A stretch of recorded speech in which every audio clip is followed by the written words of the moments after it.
Chapter 14. The gondola of the hot air balloon was made of wicker. It was just a very, very large basket. A sturdy basket, to be sure, but not something Dove particularly wanted to trust with her life. In their ancient history book, there was a chapter on prehistoric England. A scary group of people lived there when the Romans conquered the island. Druids. The Romans had crossed the Channel from France and taken England as a colony 2,000 years ago, and they wrote history books about it. How strange it was to think of people 2,000 years ago needing to write history books for themselves. How ancient could you get? Druids, the Romans wrote, made human sacrifices. The Druids were not a kindly people, and they did not have kindly gods. They burned people, women and children and warriors, in immense wicker baskets. There was an illustration in the history book, one of those pen and ink drawings that can be so much more horrifying than photographs. It pictured desperate victims with their feet on fire. And even as they tried to stomp the fire out, they smothered to death from the smoke. The Druids had done this often. There were many periods in history in which nobody would have wanted to live, and this was certainly on the list. Druid sacrifice would have been a very difficult way to die. Timmy and Wing and Dove entered the basket. Wing's fingers gripped the rough and splintery reeds of the basket, but Dove could not feel it. There was a fire in this basket, right in the basket. Flames rose and heat expanded the air to keep the balloon aloft. Perhaps I was wrong about Wing being from Egypt, thought Dove. Perhaps Wing is really from ancient England. She's a druid, and she is going to burn us as a sacrifice. Don't be silly, said Wing inside their shared mind. If I burn you as a sacrifice, whose body will I have? Nobody's. Don't you understand anything, Dove? I need a body. Yours is the only one I can get at. Dove was not fond of heights, but because the body was not hers, she could not feel the lift or get dizzy from looking down. She could only look. Mostly Wing looked straight ahead, so that Dove's view was of the ropes and wires that attached the balloon to the gondola. Sometimes Wing looked at Timmy, and then Dove studied the wide, horizontal blue stripes of his shirt. Sometimes Wing stared into the flames, and Dove wanted to squint against the bright orange, but she could not, and Wing did not. See, Timmy kept saying. He kept turning to Wing, laughing with pride, as if he had made the world. This was Timmy's creation, this green and lovely land beneath them. See the farm, cried Timmy. And later, see the village. See the river, said Wing. See the playground.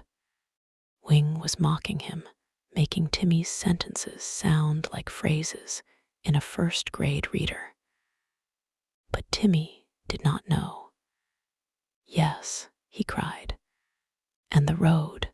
See the cars. Cars, said Wing. Really, on a road. My, how exciting, Timmy. Stop it, said Dove. Why? Because you're being ugly, said Dove.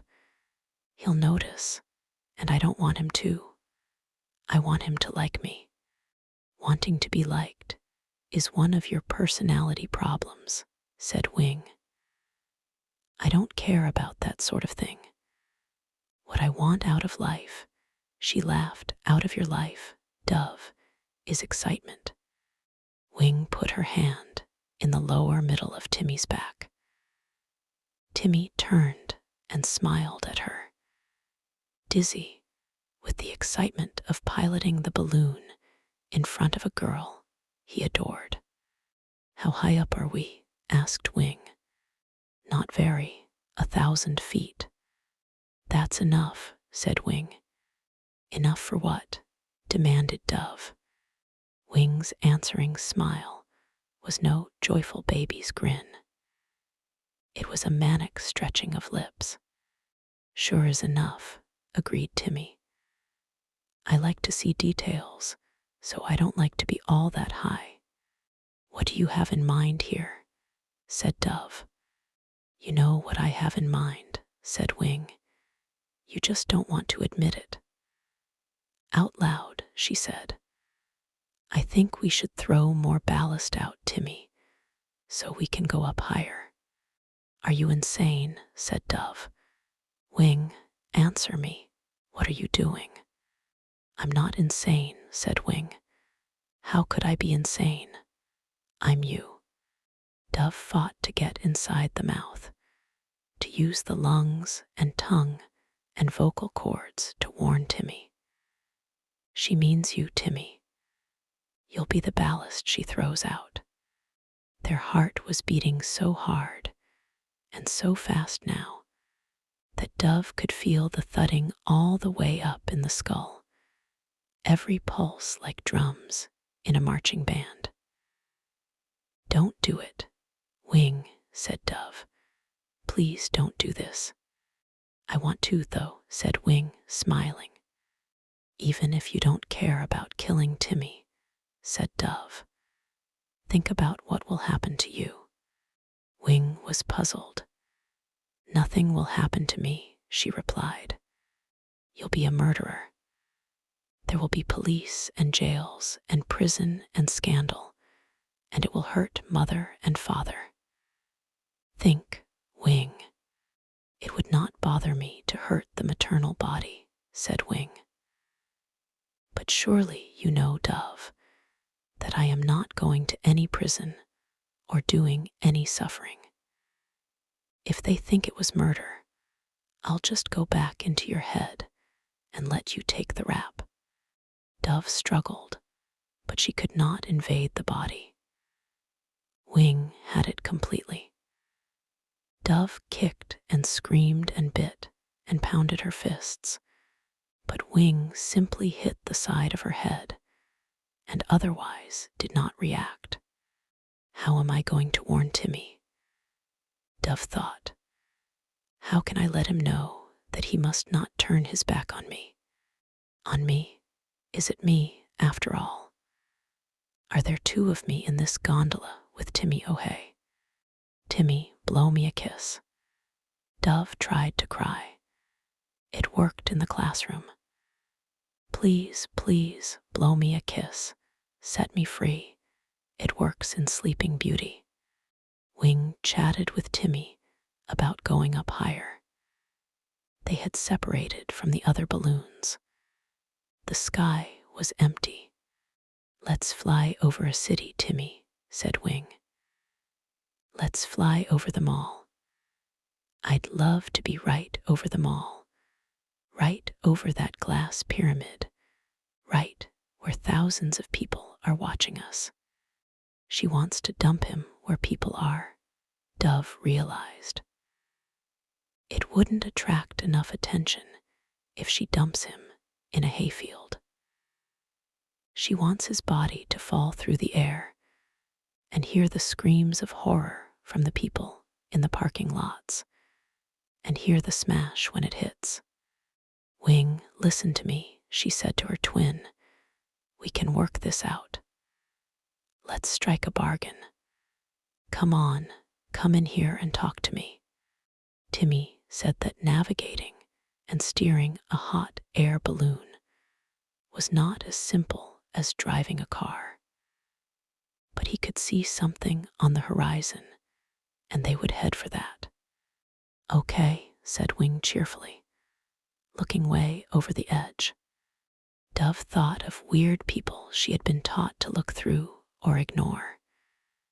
People who muttered to themselves, or yanked at their torn and dirty clothing, or slept in doorways. Were they demented, drunk, schizophrenic, drugged, or were their bodies in the possession of a vanished twin? Wing's hands closed around Timmy's waist. He was laughing, pleased that she was showing such enthusiasm. Let go of the ropes, Timmy, darling, coaxed Wing, and give me a kiss. Timmy let go of the ropes. No, no, no, please no, thought Dove. Please don't let this happen. Let me have a voice, or hands, or something. Anything. She had no time to wonder why people were afraid of ghosts. What could a ghost do? A ghost had nothing to work with. The rich farm smell of cows and cut hay reached her nose. I can smell, thought Dove, but nobody can be rescued through a sense of smell. To save flesh, you had to have flesh. Wing pushed